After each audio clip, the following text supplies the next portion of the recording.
This edition of the Scaling Culture podcast was recorded live so listeners like yourself could interact with our incredible guest. If you'd like to participate in an upcoming live cast, please see the show description for details and where to connect with us.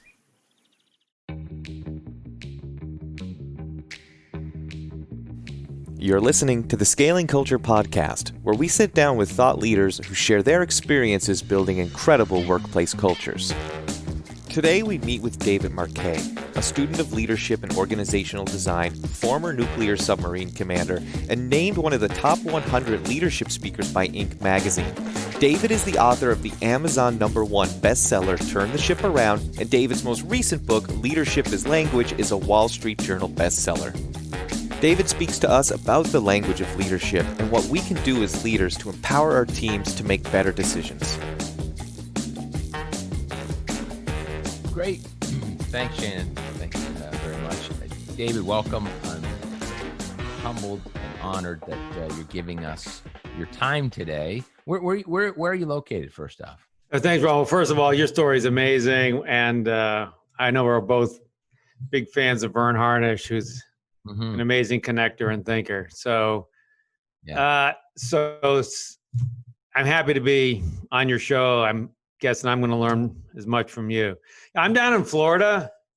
Okay. So I don't know if you're still up in Canada, but it's starting to get like the weather's shifting now. The Canadians are starting to come down here. Or no, that's right. Go back home, actually. We are coming down there. I hope you have room. Yeah. No, we got lots of room. Just don't bring the COVID. No, we wouldn't do that. Well, look, I'm super excited, and everyone is to have you on our podcast today. And, you know, I just want to start with this book, and you wouldn't know this, but it played a pivotal role in my past business. So in the security business, you know, I really, in 2010, hit rock bottom, lost a lot of money, and was really questioning what I was doing in 2010/11. And at that time, I read your book, and not only is there incredible action items and thought-provoking questions in there, which were helpful, but just for me, the overall message that said in a tired industry, being in the private security industry, there is another way. And I guess I took it as you pulled this off in your space, which is older and more tired than the private security industry. And I thought, wow, it gave me this breath of fresh air and confidence. I said, I might be able to pull this off. Yeah. There might be another way. So I just want to thank you for that, because it was pivotal for me. That makes my heart soar with joy. It was awesome. And I was glued to the page. I have 2 copies. I have 3. I have one in my office, one at home, and one in our cottage, because we rent it. We want guests to read this book potentially. Bezos is making so much money. Yeah, that's right. As you know, the author doesn't make any money. Yeah, that's right. You're right about that. But we're happy. We're so happy. Yeah, but we're happy. So look, I'm going to kick off. I'm going to just start firing some questions. I'm going to start at the top here. Dave, you talk about leader environment. Yeah. What is the best way to create that? Give me the simplistic for our listeners. What is the best way to create the leader environment from your perspective? Stop telling people what to do. That's simple. Stop. Boom. End of story. Mic drop. Yeah. So look, here's the deal. You're right, Ron. I came up through the Navy. Yeah. And I came up. Can I do? Is it too weird if I show some virtual backgrounds? I wanted to show you guys some stuff. No, so this is the leadership book that I had when I went to the Naval Academy, and it says leadership can be defined as directing the thoughts, plans, and actions of others, so as to obtain and command their obedience, confidence, respect, love. And when you read it now, it's like, oh my gosh, that's so terrible. But it came from the Industrial Revolution, and this was came from places like this, where it was about telling people what to do. You got to understand the way people interacted in the Industrial Revolution was organizations had a problem. How do we quote coordinate the activities of lots of people? And the way they solved it is they said, okay, we're going to have one group of people. They're going to make decisions and tell the bulk of people what to do. And so we have language, leader, follower. management worker, salary hourly. And we have this, and these things are the vestiges of these. We actually wear different uniforms. You could go to a hospital and I bet you could pick out, these are the doctors, these are the nurses, Right. and these are, so we code people.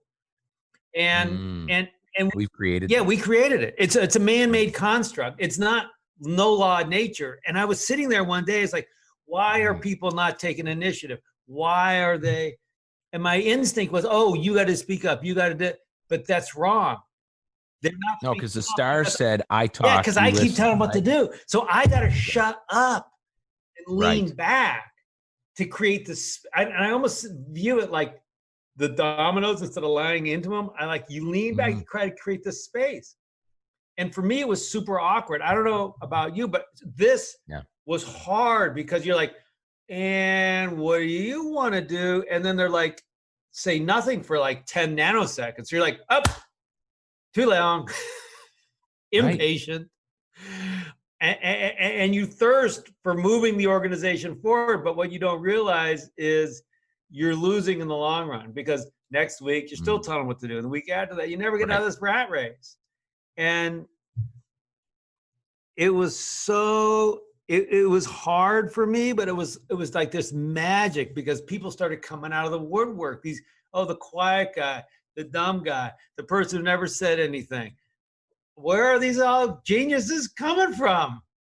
But David, and look, I hear you loud and clear, but it's also not that simple, right? Because of the way these people were trained and the environment they came from, there is a lack of trust. They don't trust. And when I say trust, they trust you fine that you can be the leader, but they may not trust that what they're going to say will land safely, that they can safely say something. So how did you get there? Safety is key. Safety is key. And it took a long time for me to figure this out. So we're on a nuclear submarine. So like my whole thing is, it's not safe. It's scary. Right. It's scary, dudes. There's people out there trying to kill us. But internally, like, don't make the real, like you run a security. Why? Because there's some people who are just evil. We got to like protect ourselves from them. But inside, I don't need to add more fear. So for me, you create a sense of safety. Couple things: give people choice, make the steps small, and model the behavior. Be vulnerable yourself.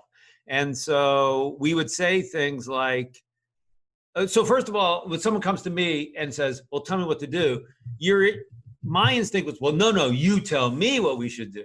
That's too, but not that simple. Too far. Still, so you say, description. Tell me more about it. What's the situation? How do you see it? Description feels safe.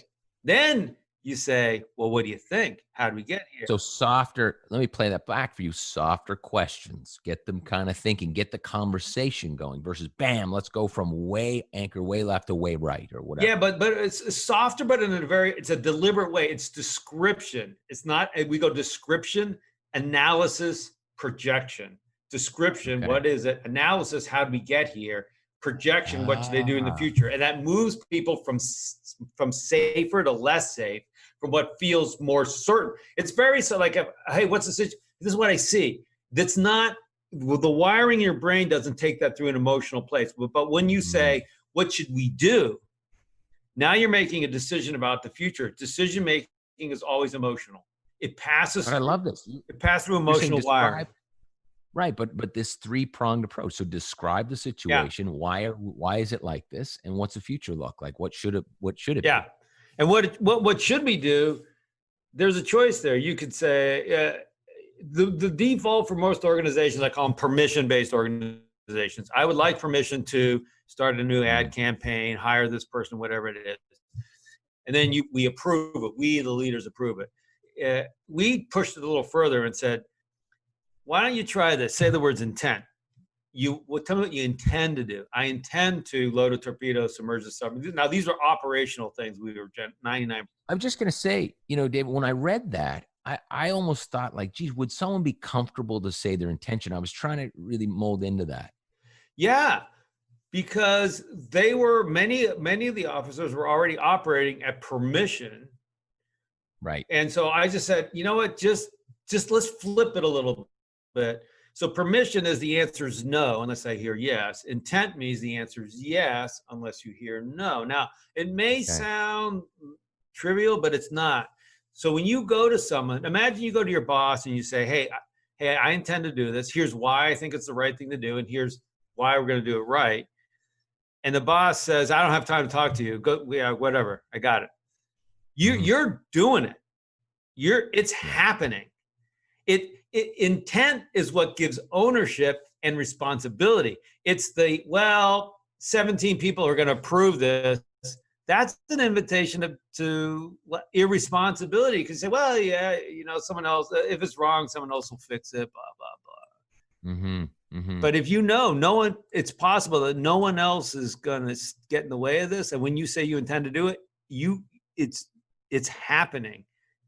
Now people are gonna what were some of the roadblocks as for those who are on the other side of that to say, look, make this switch. That was deeply ingrained, right? How did they do that, and how did you coach them along? Because different people are at different spectrums. That some are embracing it, some are saying, "What are you talking about? This is a different language." Yeah, Well, that's exactly it. It was a different language, and we taught it. We didn't teach it. We experienced it as a language, and I think this is where most leadership programs are ineffective.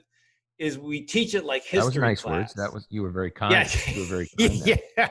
Well, we teach it like history class. Oh, learn these facts. The Treaty of Westphalia, 1648, blah blah blah, and like that achieves exactly nothing. Well, actually, achieves one thing. It lets the consultants get paid. Right. But we teach history. Leadership is the language. It's the words we say to. That's all it is. The words we say to each other. So when we say, I go to my boss. I say, here's what I'd like to do. Tell me what to do. Give me what permission do I need? Or here's what I intend to do, and here's why. Or maybe even I had a problem yesterday. This is what I did about it. It's just the words that we say, and so you want to teach it more like a language, and so. So we just practice the word. And so people would come to me and say, well, Captain, my thing was, I just wouldn't respond to you. Captain, request permission to submerge the ship. You just turn around and walk away. I just be like, nah. It was hard. It was awkward. It was maybe a little bit cruel, but they would look at me and they go, oh, yeah, Captain, I intend to submerge the ship. And then I would kind of I'd come alive like a puppet. And I go, oh, okay. Tell me about that. Well, I've checked the water depth, all personnel below. We've shut the hatches. That's an important thing. And okay. And then I say, very well. They try and get my response down to 2 words, very well. If I asked some question, that was okay. But okay. Interesting. Yeah. So and what because leadership is language. I totally align with that. And what's some language that as leaders we need to stay away from? Yeah, from your perspective. I could give you a bunch of examples. So the first is let's just start with this. Think about your questions. Now, I've been subjected to a lot of questions that aren't really questions. For example, hey, boss, I think we should turn left. Why would you want to do that? Not really a question. More like, you're an idiot for thinking that, and I need you to prove to me. Hey, boss, I think we should delay the product launch. I'm not sure that the 737 MAX software is safe. Huh? Why would you want? Anyway, so start your questions with the word how, or what. It'll make a better, like, not, are you sure?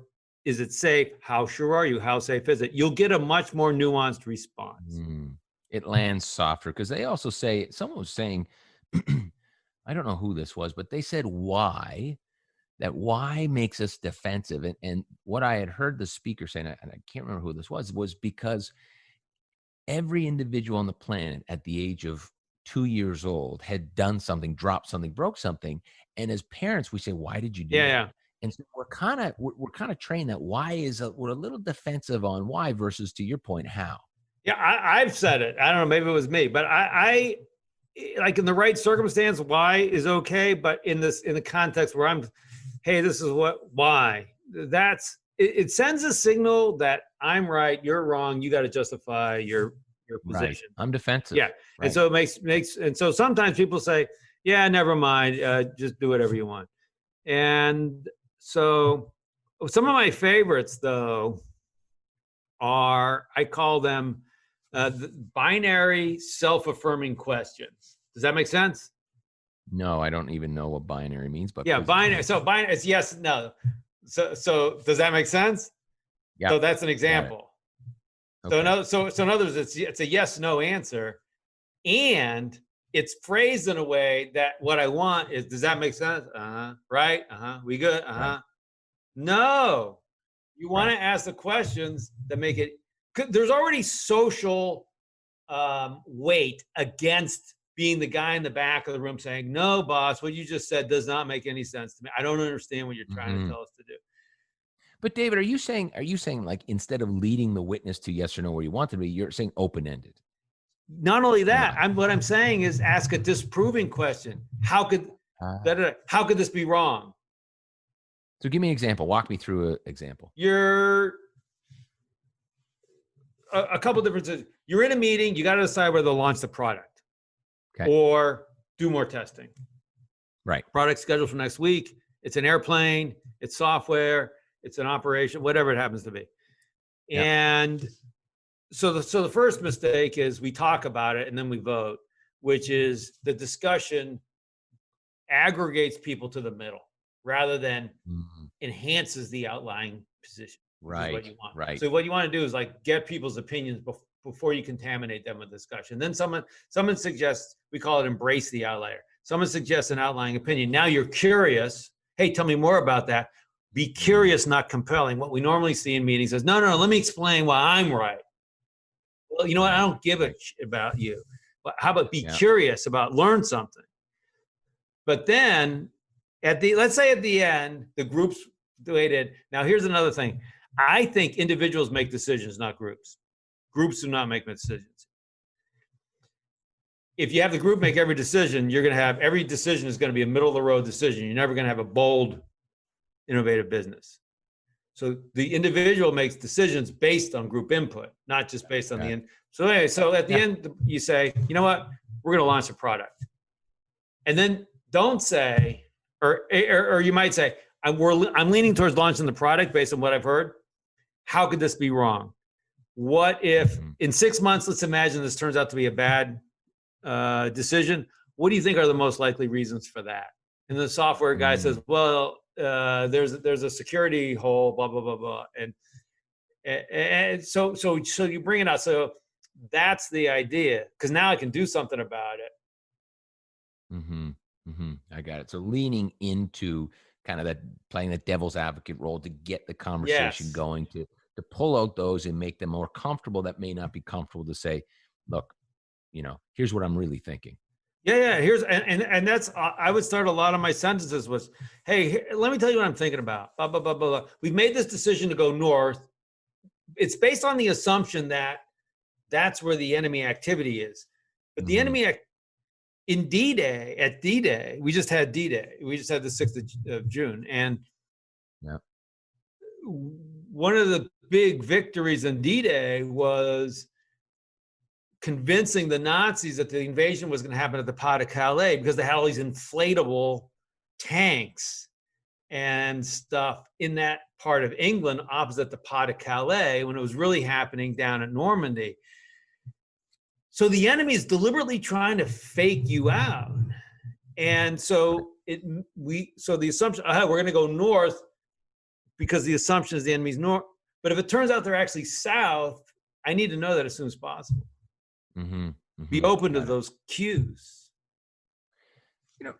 I'm curious, you've been in some, I'll say, very tough, sticky leadership roles, right? I mean, some of the stuff that you had done with the Santa Fe, that was, and I'll call it risky. You took risks too, that were probably even, out of the norm for obviously what leaders previously you had done.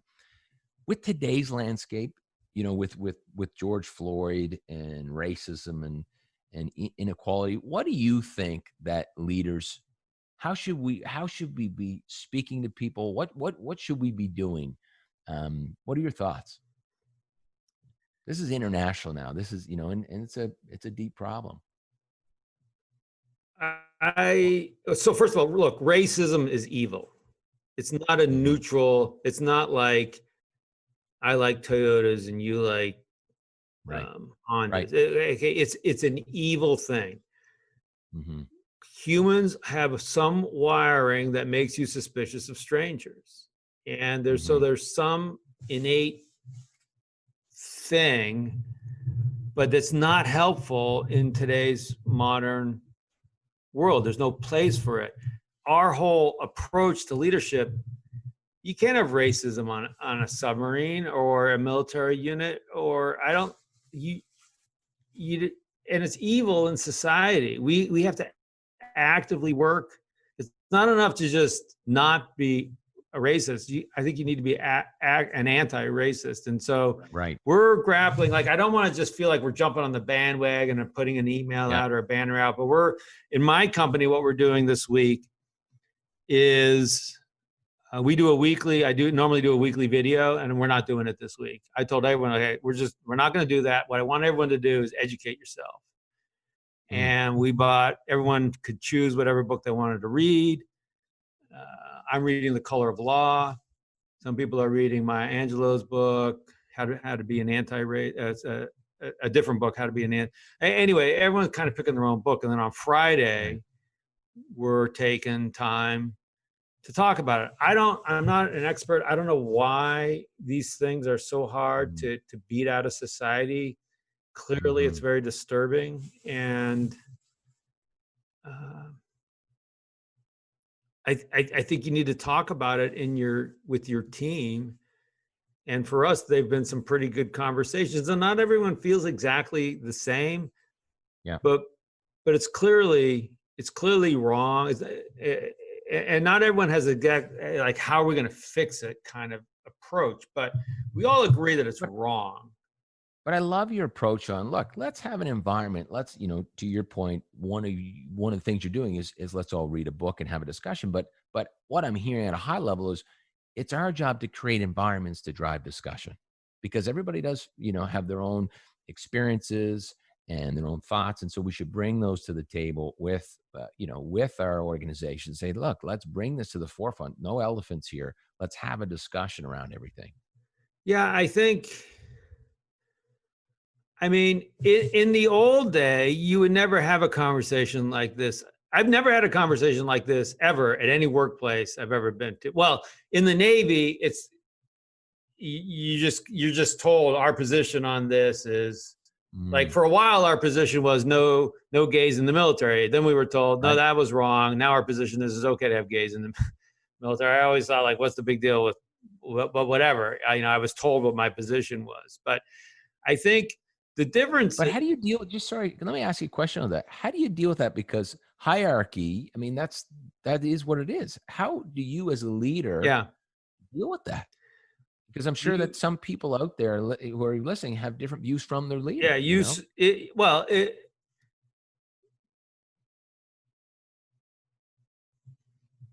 for me, I ignored it. Maybe I shouldn't say it, but there were a couple guys on my submarine. I knew they were gay. Right. Everyone, like, we all knew they were gay. No one gave a shit. Yeah. It's like, so what? He's gay, whatever. And maybe I was a bad officer, maybe setting a bad insubordinate example. Now, there were other things like if you fail a drug test, you're out. Like, I'm solidly behind that. But the gay thing, I was like, I don't really. Because it was a value thing for you, right? So but you also create a strong message to others in some, Yeah, I mean, the whole thing is I know what I think. I don't need help thinking what I think. I don't need 7 people agreeing with what I think. That doesn't help me. What I need is people not agreeing. I need people with different perspectives. The whole thing is about. That's right. So I think the first of all, I think there's an ethical case. We have to treat everybody with equality and respect, and they should all have equal opportunities. That's, to me, very important. I went in the military because I believed in the way the U.S. Constitution talks about humans. Yep. I lost my train of thought. But the other thing is, the hypothesis is that people from diverse backgrounds will typically have more diverse perspectives and opinions than everyone who's cut from the same background. So you'll have a more resilient, more enduring, more lasting organization if you get more diverse opinions. There's a business case. It's a well-known business case that those businesses that invite diverse and dissenting opinions and thoughts will be more resilient. So yeah. So even if you don't feel like I need to do it for them, do it for your company. I love I literally wrote down: diversity equals resilience. Right? Okay, yeah, think about it. Irish potato famine, 1845. 2 million people died, 3 million people emigrated. The population of Ireland never recovered. Why? Diversity? No. One crop, potatoes. I visited before this COVID thing hit, I was in Chile, and I was with visited a big, they make a lot of wine in Chile. I'm a big consumer of their product. And so I'm on this vineyard talking to the owner, and they've got acres and acres and acres of grapes. And between they'll have 2 or 3 acres of grapes. And then I have the strip. And on the strip, it's about 30 feet wide, and there are these. It's just sort of wild looking. There's trees and wildflowers and that kind of thing. I said, well, what's this all about? Wouldn't you make more money if you just made all grapes? He said, no, you don't get it. This is diversity. We have all these different plants. We need all these different kinds of insects to pollinate the grapes, the bees, but not just the bees, but this whole ecosystem.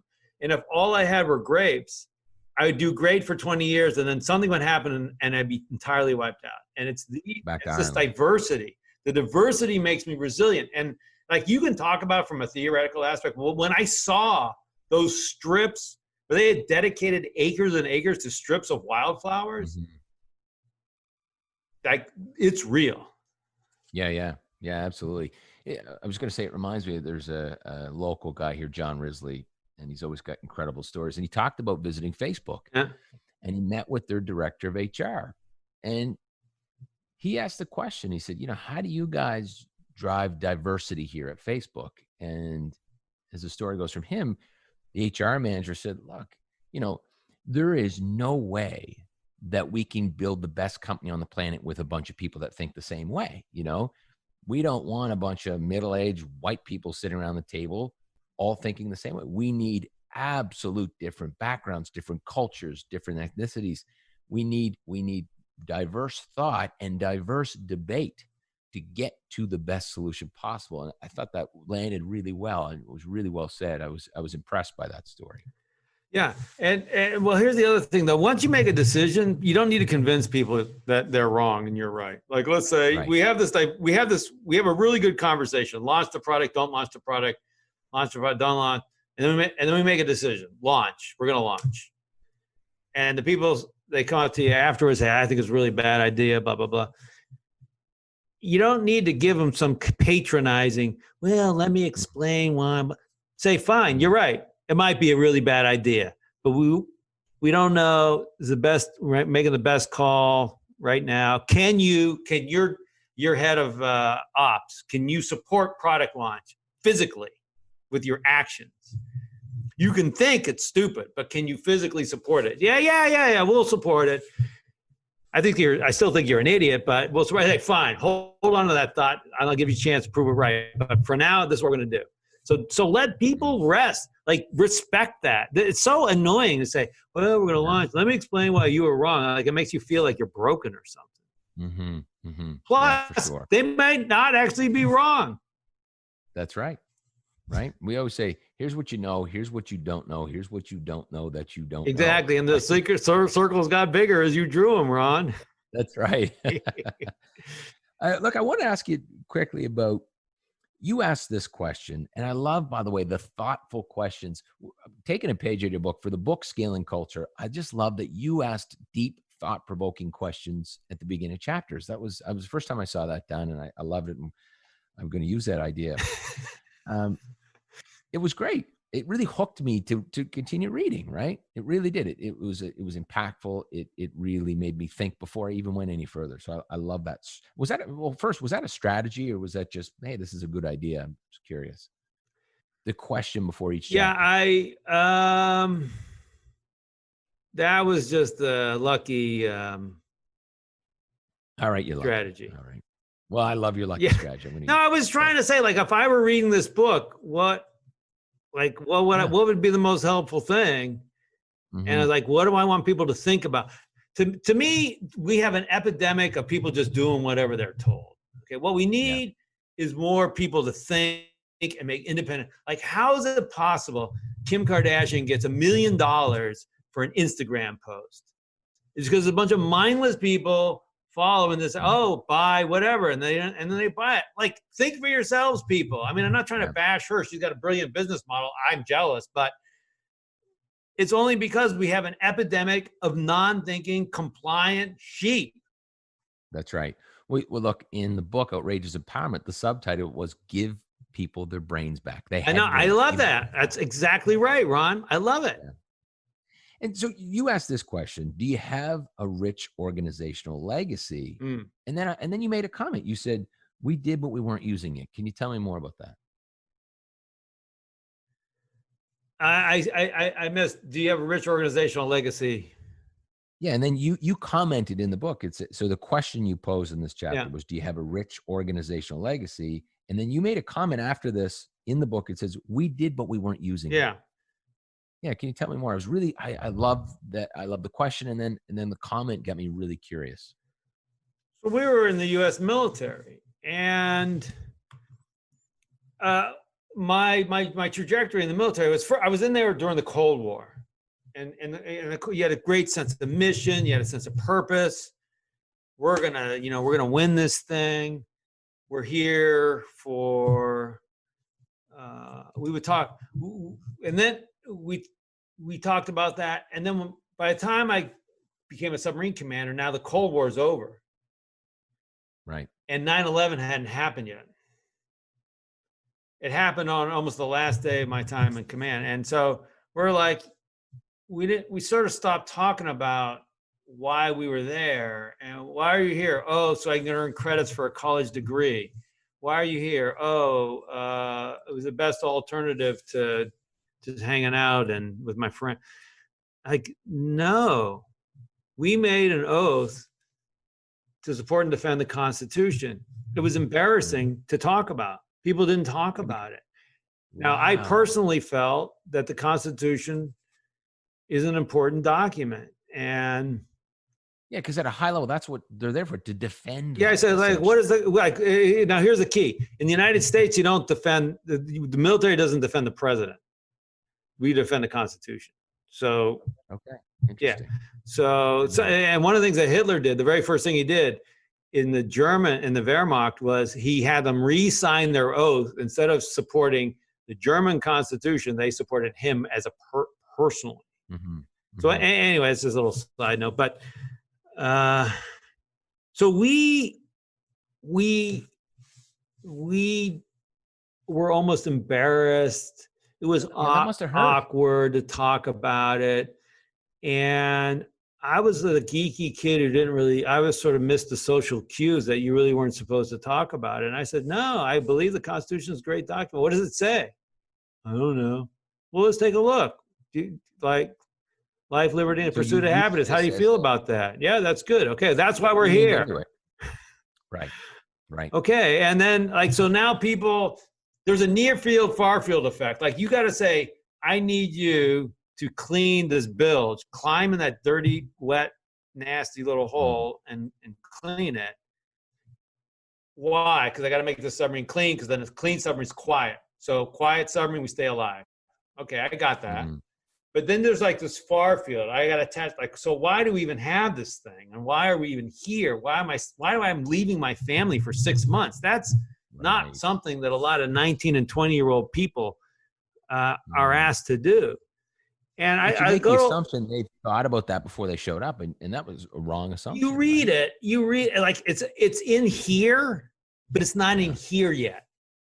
Okay. And I go to a lot of these organizations, and here's one of my favorite things. You go to an organization, they'll have some motto in Latin. And you grab the first person you meet, and you say, "Hey, what's this motto mean?" E pluribus unum. Well, what does that mean in English?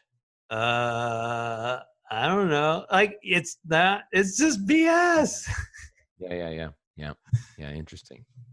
Make your motto in English so people know it. Yeah. Well, I love this too and this I think really reflects on allowing people to finally make decisions and really organizations. I think in your book, you say, look, you push information to authority or authority to information. I love that. Tell me more about that. Yeah. So imagine your hierarchy where you have the leaders and the followers.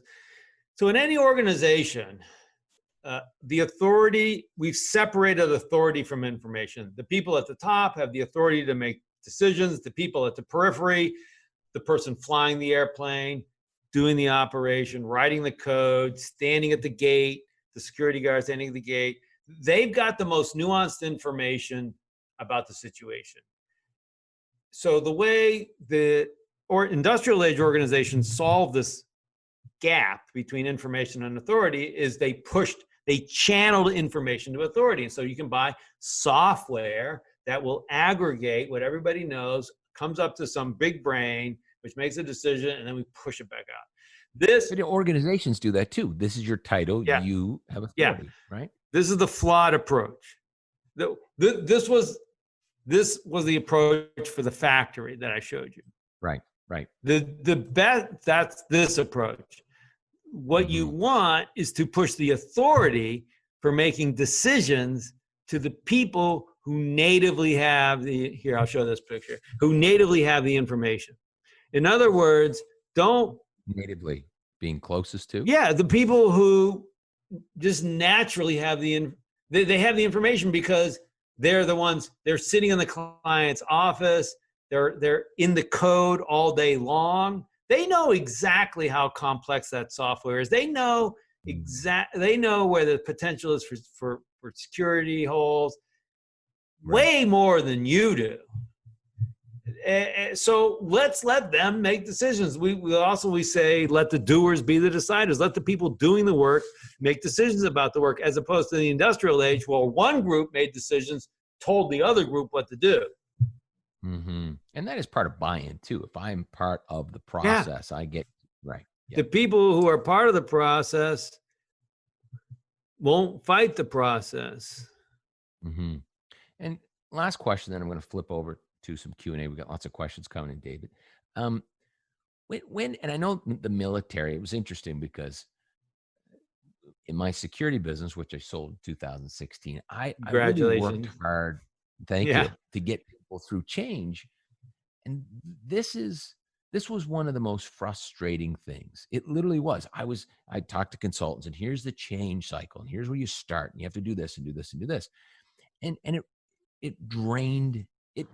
I spent a lot of my time there, drained a lot of my energy. And then what I did to hack the system, is I created in our core values, in our values which drove culture, that we embrace change, that we love uncharted territory. And so what that did for us is it allowed me to now start screening people to see how curious they were, how much they like change in their personal lives in their past. We onboarded with it and then held people accountable. So it hacked the system.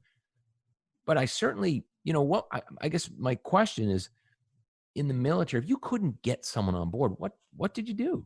What were you left with? If you just couldn't get someone there, they were just command and control, Well, I ended up, 2 people left.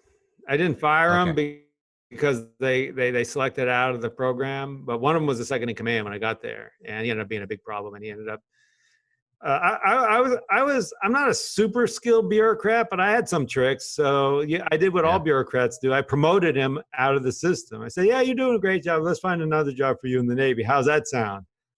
Right. He's like, yeah, by the way, I think you're batshit crazy. But so Was there pranks? Did you do things, put things in their food and yeah, things you no, shouldn't have done? no. But so our phrase is, well, I'll tell you a very, very short story. So here's a picture. We're fighting these fires. It's a big deal on a submarine because you're all contained. You can't get out. Mhm. And we weren't that good. We'd had these retrospectives, how'd it go? And I kept hearing this word they. And I finally got pissed off. And I'm like, beat my fist on, hey, there's no they on Santa Fe, which rhymed, which is very convenient because people actually believe stuff that rhymes. And so you got to say the word we. Now, 6 months later, because we had they like, oh, you're an officer, I'm an enlisted guy. I know you're an enlisted guy. I'm an officer. No, you're operations. I'm an engineering. Like they. So I said you Right. had to use the word we. Now we didn't have 1,500 people, but we had 150. So what happens is you start saying the word we. Now the we is what you use for your tribe. They is the other tribe. So when you say the word we, your brain says, oh, this person's in my tribe, and it actually grows the neurons together that makes the feeling that the person's in your tribe.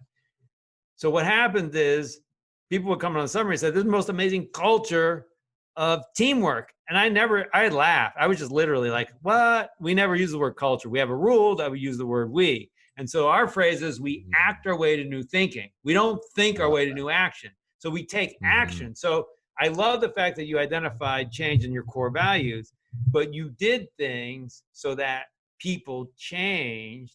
And then as a result of change, we say, oh, change isn't so bad. I survived that. I can survive change. Right.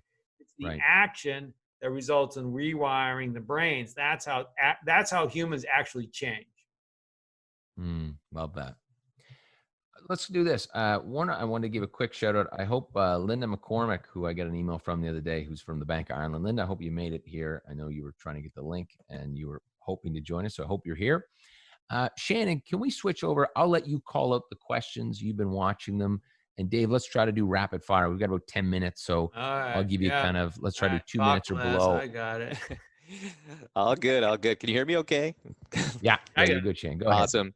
So look, first question, in times of crisis, how do you stay the course when people naturally tend to look for direction?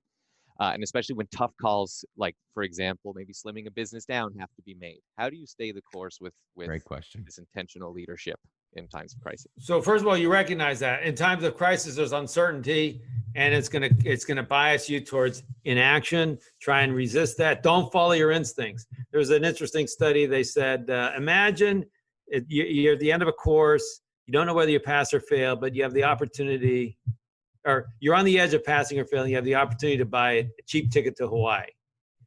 1/3 of the people were said you passed. A bunch of people said you failed. And a third group, they said, you don't know whether you passed or failed. In both groups that knew they passed or failed, the majority of the people bought the ticket. But in the group that didn't know, they didn't buy the ticket. But it doesn't make any sense, because whether you passed or failed, there's only two choices. You either passed or failed. So if they thought about it, if I passed, I should buy it. But if I failed, I should buy it. But it's the uncertainty that causes us into inaction. You got to stay the course. And if your team has built the muscle memory of distributed decision making, thinking on their own, then you double down. And our clients who've done that and build that muscle memory are doing really well. They're adding people, they're adding revenue, they're doing well. Get Beautiful. feedback from your team though. Say, hey, look, I'm feeling nervous about this. Voice vulnerability and say, if I start kind of going back, I need you guys to check me. Oh, I love that. If I start to go back, I need you to invite feedback. Mm-hmm. I give them referee, those little yellow referee cards. Yeah. Like every once in a while I say, and I want to get better at something like listening or some empathy. And I'll give my cards out and say, hey, if you don't think I'm listening, then you yellow card me. We have in my office slingshots. Okay. Great. Shannon, what's the next question? Let's go. Yeah, someone, asking, they have some younger, ambitious team members who have expressed interest in becoming leaders. So how do they best utilize kind of an intent-based leadership model to really uncover their potential to drive, and how do they embed this leadership mentality in young up-and-coming leaders? Yeah. So I'm sorry. How I'm an up and coming leader. How do I? Or I'm a leader and I have people under me who have interest in being leaders. How do I instill these values, to them Give them control. for future? Give them control. But it's not willy nilly. Here This is our very complicated model. The idea is, as a leader. So my daughter's bedtime is 9. She says, "Hey, Dad, I want to stay up till midnight." You say, "Well, once you prove you can stay up to midnight, and I'm going to give you your bedtime at midnight." It doesn't work like that. But that's how we treat people at work. Once you prove you have the maturity to make bigger decisions, then I'm going to give you bigger decisions. What? You got to let them participate. You got to give them. So the leader's job, always give control. But when you say, "Hey, just tell me what you intend to do," expose your thinking, you still have a chance to veto it. Now, it turns out that these things are anchored in their competence and their clarity, like their technical. They need to know the job if you're going to make decisions, and they need to know what we're trying to achieve. So what you do is you give people control and you expose the cracks in competence and clarity, then you can work on it. Now, if you're on the subordinate side of this thing, then it's flipped. What you do is you demonstrate competence and clarity, and that makes it easy for your boss to give you control. I was just going to ask that question. Kieran Neeson wrote that, basically was asking, look, if the direction goes somewhere, but as an employee, the data suggests there's a different outcome. Yeah. And you want to protect the organization, but the language is, look, just get it done. How do you approach that? It's similar to what you're just talking about. What's the best way for employees to bring those issues up with their leaders? It's a 2-step process. Most people forget step 1. First step is earn the right to be heard. Second step, be heard. Most people say, "Well, I'm just going to be heard." And what happens is, with the way they say it, makes it unsafe for the boss. Remember, it's about safety for the team, but it's also safety for the boss. The way people act, the reason they're acting this way is because they're feeling vulnerable. So when you go to your boss and say, "Hey, I don't think that's good. We should do something else," you just challenge their authority. You're sending a signal you think they're stupid. Blah blah blah blah blah. It's unsafe. First, you earn the right to be heard. So remember, what's unemotional? Description. Start with description. So and choice. Remember, small steps and choice help make it safe. So you say, "Hey, would you like? This is your call. So first of all, we're going to support you 100%. If you decide to do this or this, we're going to line up behind it." So you take all the authority contests off the table. Then you say, "Would you like to know how we see it, not what we think you should do?" That's emotional. Remember, future, emotional, present, description, unemotional. How do we see it? Okay. Would you like to know? Choice, also choice. Oh, I love the word choice because it still gives me autonomy. Yeah, because you could say, and they could say, "No, I don't have time." Fine. You do that 10 times. They keep saying no, get a new job. Yeah. Okay, great. Do you want to come down the shop floor and take a look at the machine, or do you want us just to come up here? Do you want me to bring some pictures? Like choice. Give them as much choice as possible, because now they're controlling. They feel in a sense of control. And then you say, "So here's what we see. Blah, blah, blah, blah, blah. Now what do you want us to do?" Then the next week you say, "Here's what we see. Here's what we think. Now what do you want us? Here's what we see. Here's what we think. Here's what we would do if we were you. Now what do you want us to do?"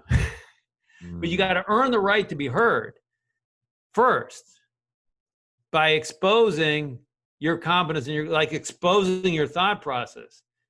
And I will tell you, this is a hard learned lesson for me. I was the guy who always thought my boss was an idiot, and I knew a better way, and blah blah blah. And I'm always doing it for the best of intentions. I'm protecting the organization. Earn the right to be heard before you have influence. I love those steps too. Shannon, next question. We got a few minutes left. Yeah, I think we've touched on this a few times, but for people who've been operating in this permission-based system for so long, and they just refuse to take initiative when we start to roll these processes out, what can we do? How can we help, bridge that gap, get them to the other side? You want to be consistent, persistent, and you want to make it safe. If you have someone, and make sure you have respect too, because there's something in their background where they've tried this before and they got burned. Who knows what it is? And do not view Leaders fix the environment, not people. If you start saying, well, this person's broken, they're broken. I mean, every once in a while, there are some broken people, but 99% of your people are not broken. 99% of your people are good, trying to do the right thing. And if you create the right environment, that's your play space. Then once the other team starts to say, this is what we intend to do, they'll fix that person. You don't need to. Love that. What else you got, Shannon? Yeah, this is kind of a fun question, but has the military adopted any of the concepts you described Yeah. and turned the ship around? Because, they perceive it to be a very command-oriented Yeah, so if you go in, so the submarine Yeah. forces, it's spread. One of the things that the reason I wrote the book was not because we went from worst to first and all this stuff. It's because of the next 10 years, 10 submarine commanders came from our one submarine. So in other words, it's not about the short-term performance, because you can do that in a bunch of different ways, including yelling at people. It's about the long-term development of people. So when we had 10 submarine commanders, and so those guys went out and the chiefs went out. And so it was like this, we didn't spread as efficiently as COVID, but it spread throughout the Navy like a virus. And so if you go on any submarine, you'll hear them. And the Navy put the book on the official Navy reading list. So they've done some steps. I mean, there's not a doctrinal change in terms of the definition of leadership. It's a different definition than what I showed you, but it's equally bad. That's great. Shannon, I think that's a wrap. I want to make sure we're respectful of the time. Absolutely. An hour. David, I love you. Hey, thanks. Thanks for everything you're doing. I'm going to type a couple things in. On YouTube, you guys check out Leadership Nudges. It's our YouTube channel. I just have these little 1-minute videos. We're not doing one this week, but it's going to be an email. But there's like 300 on there already. Leadership Nudges on YouTube. Yeah, great. And I'm our website is intent-based. Leadership.com. And my social media handles are what you see in my window at @LDavidMarquet on Twitter, Facebook, Instagram, whatever. Beautiful. David, thanks so much for your time. It's great to reconnect. Let's stay in touch. Yeah. And keep doing what you're doing. Congratulations on on selling your company. Congratulations on your book. It's a great read, by the way. Thank you. It's all about, I was scared of the word empowerment, but you went there. So you own it, buddy. I really did. It's good. Yeah. Really good. Thanks. Super. Excellent. All right. Stay safe. And thanks everybody for joining today. Appreciate your time and hope you enjoyed today's episode. Thanks. For more information on David or anything related to scaling culture, please see the show description. We'll be back next week with another incredible guest. Thanks for listening.